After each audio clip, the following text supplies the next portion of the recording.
Hey bonjour, c'est Likia, je suis de retour pour vous parler des expressions québécoises et de faire des comparatifs avec vos expressions françaises. On va commencer avec le verbe breaker. Donc le verbe breaker, ça veut dire freiner au Québec, ça vient de l'anglais to break, simplement. Et donc un break à bras, c'est le frein à main. Un breuvage au Québec, c'est toute boisson non alcoolisée qui se boit. Tout, pas d'alcool. Tandis qu'une boisson au Québec, c'est tout ce qui a de l'alcool. Donc quelqu'un qui est en boisson, c'est quelqu'un qui a bu beaucoup d'alcool. Un cabaret.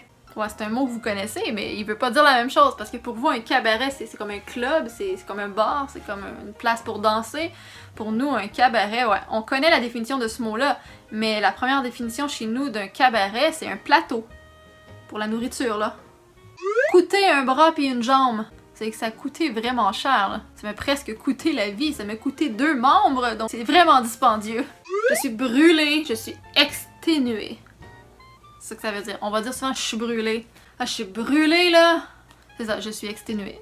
Et là, mon Dieu, juste essayer de vous Mon Dieu, juste de penser que je vais vous expliquer le prochain mot. Soyez attentifs, je vais essayer d'être claire. L'abréviation BS. Ça, vous allez entendre ça, mais comme tout le temps. Premièrement, ça veut dire bien-être social. C'est quoi ça, le bien-être social? Vous devez avoir un équivalent en France. C'est le nom qu'on donne au revenu mensuel qu'une personne sans emploi reçoit grâce à une cotisation de chaque travailleur qui paye une partie de son salaire au gouvernement pour faire vivre les gens qui travaillent pas. Donc, les BS vivent aux dépens des travailleurs. Ça peut être pour plusieurs raisons, mais beaucoup de citoyens québécois abusent de cette aide de dernier recours.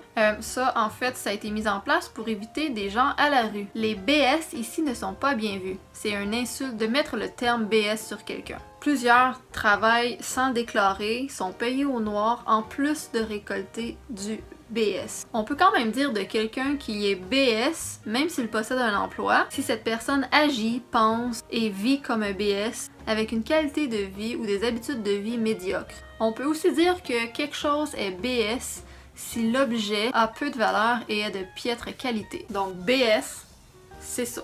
Je peux pas être plus claire, je pense. Ça va-tu? Est-ce que ça va? Caler une bière ou un breuvage, ça veut dire boire son verre d'un coup. Cogner des clous, cailler, ça veut dire tomber de fatigue. Quand tu t'endors, t'es assis à une table, tu vas comme cogner un clou, comme un marteau. C'est vraiment ça la logique. Dans les vêtements, une camisole. Pour nous, c'est une camisole, pour vous, c'est un débardeur. Parce que pour nous, un débardeur, c'est comme... Oui, c'est comme un truc pas de manche. Nous, une camisole, c'est vraiment comme des petites bretelles. Un gilet pas de manche, là, tu sais, pour été. Tandis qu'un débardeur, pour nous, c'est comme quelque chose pas de manche, mais que tu mets comme par-dessus une chemise, comme quelque chose de plus chaud en laine. C'est pas pareil. On met souvent ça avec des habits propres, là. Un canot. Pour vous, c'est un canoë. Se faire carter. Bah, c'est se faire demander ses cartes pour valider son identité, son âge, en fait. Une chambre de bain. On dit aussi salle de bain, mais on dit très souvent chambre de bain. Vous, je pense pas que vous dites chambre de bain. Quémander, commander ou téter. Ça, c'est 3 synonymes, puis ça veut dire solliciter ou mendier avec insistance, comme un chien qui quémande sa nourriture. Puis là, il nous regarde avec des yeux trop mignons. Ça, c'est commander. Un cellulaire. Ça, c'est un cellulaire. Pour nous, c'est pas un portable. Pour nous, un portable, c'est un ordinateur portable. Ça, c'est un cellulaire. Un chandail, c'est tout ce qui se porte avec des manches. Sauf le manteau, dans le fond. On va dire souvent chez nous, chez vous. Je l'ai peut-être dit dans mes autres vidéos ou dans cette vidéo-là. Je peux penser que peut-être vous utilisez pas ce terme-là. C'est chez moi, chez toi, dans le fond. Mais nous, on va souvent dire chez nous, chez vous. C'est drôle parce que d'habitude, en France, vous allez vous voyez beaucoup plus que nous. Nous, on va dire tu comme pas mal tout le temps. Tu, toi, moi, mais... Là, c'est vous qui dites chez moi, chez toi. Mais nous, on dit chez nous, chez vous, puis on parle à une seule personne qu'on tutoie, là. C'est comme ironique. Un condom ou une capote, parce que c'est un préservatif. Les cochons, les poulets, les poulets. Salut, c'est Ellie qui est en train de faire du montage. On peut aussi dire un chien, les chiens. On pourrait aussi dire également les bœufs. Les bœufs, c'est des bœufs. Ben ça, c'est les polices, les policiers, les voitures de police. On va les appeler comme ça. Ah, les cochons viennent de passer dans la rue. Les policiers viennent de passer dans la rue. Et les chiens, par contre, ça viendrait du fait qu'il y a assez longtemps, les chiens couraient après les autos. Donc, on a appelé les policiers les chiens. Une cour à scrap. Fourrière pour les voitures. La craque. La craque, ça, c'est le décolleté, en fait. La craque. Puis la craque de fesses, ça, c'est l'arrêt. Craque de sein décolleté, craque de fesses, l'arrêt. Coulorier, couloré, colorier. Le vrai mot c'est colorier, mais beaucoup de gens vont dire couloré ou coulorier. Ça veut dire colorier avec des crayons de couleur. Un crotté ou être crotté. Un crotté, c'est un malhonnête dégueulasse. Et être crotté, ben, c'est être malhonnête, être dégueulasse, ou bien très sale ou très malpropre. Sacrer son camp, crisser son camp, calisser son camp, c'est lever le camp et s'en aller. Cute, prononcé à l'anglaise, on dit souvent ça pour dire mignon. C'est plus que mignon, c'est tout mignon! Cute, c'est comme un animal ou un petit truc. On vient dada devant. C'est mignon! Ben c'est ça, on va dire c'est cute. Une personne peut être cute aussi, ça vient de l'anglais. Une danseuse ici, c'est pas quelqu'un qui fait de la danse, c'est une stripteaseuse. Dans le tapis, à fond mon lion, la pédale à fond, au coton. C'est tout des synonymes pour dire à fond. Au plancher, jusqu'où c'est possible. De la musique dans le tapis, c'est de la musique à fond, genre de la musique très très forte. Il roulait la pédale à fond, ça veut dire qu'il roulait vraiment très vite. Et avoir le pied pesant, ça veut dire encore rouler très vite. Comme si ton pied il appuie beaucoup sur la pédale. Mais c'est pas juste comme le faire une fois. Avoir le pied pesant, c'est quelqu'un qui a comme l'habitude de toujours rouler un peu trop vite en voiture. Déblayer le chemin, c'est enlever la neige, enlever du chemin ce qui empêche de passer. Ça peut être la neige, mais ça peut être autre chose. Passer à la mop. Passer à la mop, c'est passer la mop. Et une mop, c'est une vadrouille. La sac. Vous allez souvent entendre ça, la sac. Là, il y a deux sacs. Il y a la sac, puis il y a la sac. Donc, SAAQ et SAQ. La SAAQ, c'est la Société d'assurance automobile du Québec. La SAQ, c'est la Société des alcools du Québec. Donc, c'est un magasin uniquement d'alcool. Quand on dit c'est cher, ça veut dire c'est dispendieux. Quand on dit c'est cheap, ça veut dire que ça vaut rien ou que c'est pas solide. C'est donc ben cheap. Ah, c'est cheap ça! C'est comme quelque chose brise, on va dire « Ah, c'était cheap! Ah, cette marque-là, ce que t'as acheté, c'est cheap! » Ça veut dire ça vaut pas grand-chose, ça vaut rien. C'est pas solide, c'est pas de qualité, c'est cheap. Ça vient de l'anglais cheap.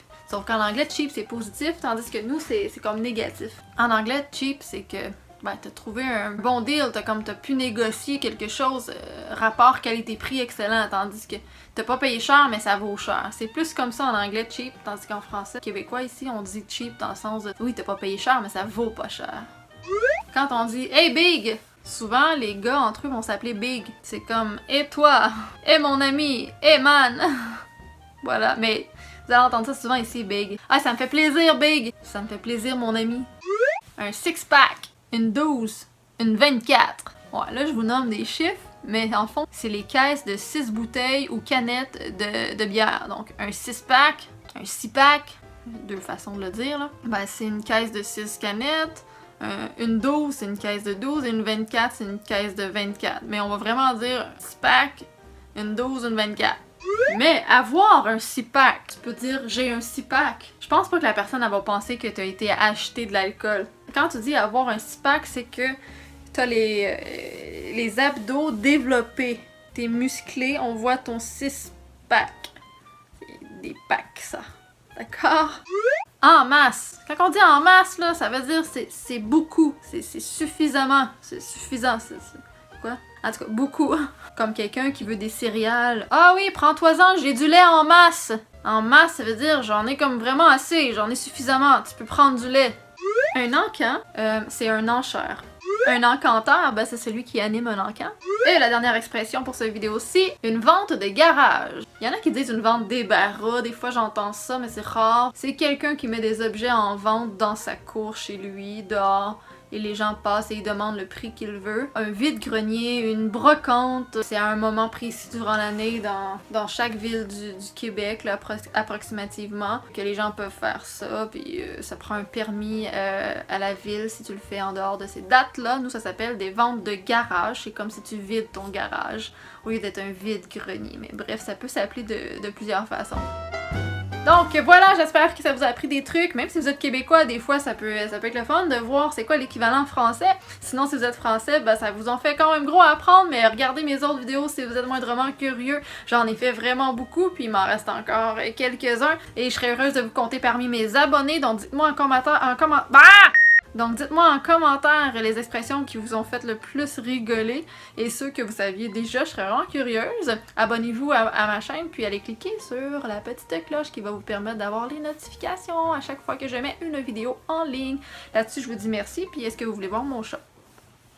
J'en ai deux, mais... Allô? Excusez-moi pour l'éclairage, là. Regarde la caméra! Regarde la caméra! C'est beau le chat il est beau le chat!